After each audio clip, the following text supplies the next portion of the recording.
चप्पल के ऊपर ये भाभी हम आपको बढ़िया बंद कर दें। हमारा बंद कर दे।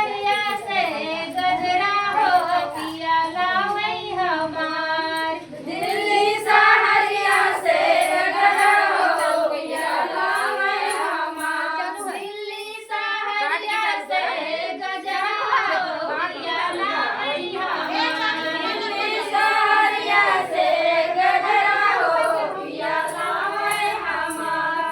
सबका तले आवे सबला सारंगी, सबका तले आवे सबला सारंगी।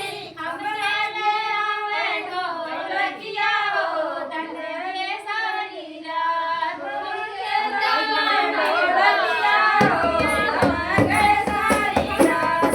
हमरा ले आवे ढोलकिया हो दंडे सारी रात।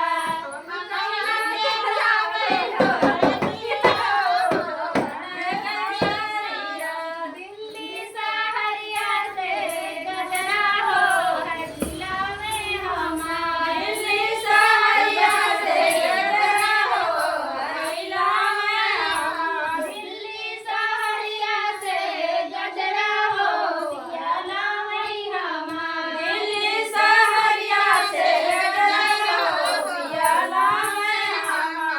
दिल्ली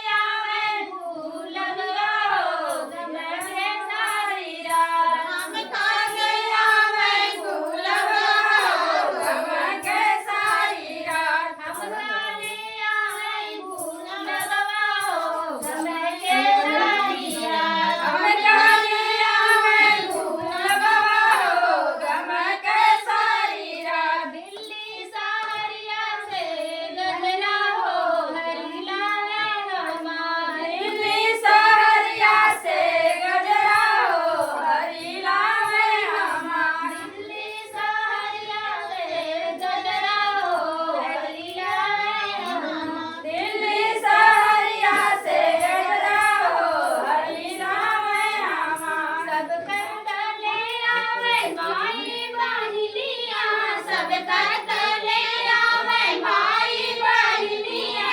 सब तले आवे सावतिया हो झगड़े सारी रात। हमलाने आवे सावतिया हो झगड़े सारी रात। बहुत बने लायक है हमके हो गया हमारी पकड़ के बता दिया। सावतिया हो झगड़े सारी रात। हमलाने आवे सावतिया हो झगड़े सारी रात। दिल्ली सहरिया से गजरा हो पियाला में हमार। दिल्ली सहरिया से गजरा हो पियाला में हमार। दिल्ली सहरिया से गजरा हो पियाला में हमार। दिल्ली सहरिया से गजरा हो पियाला में हमार।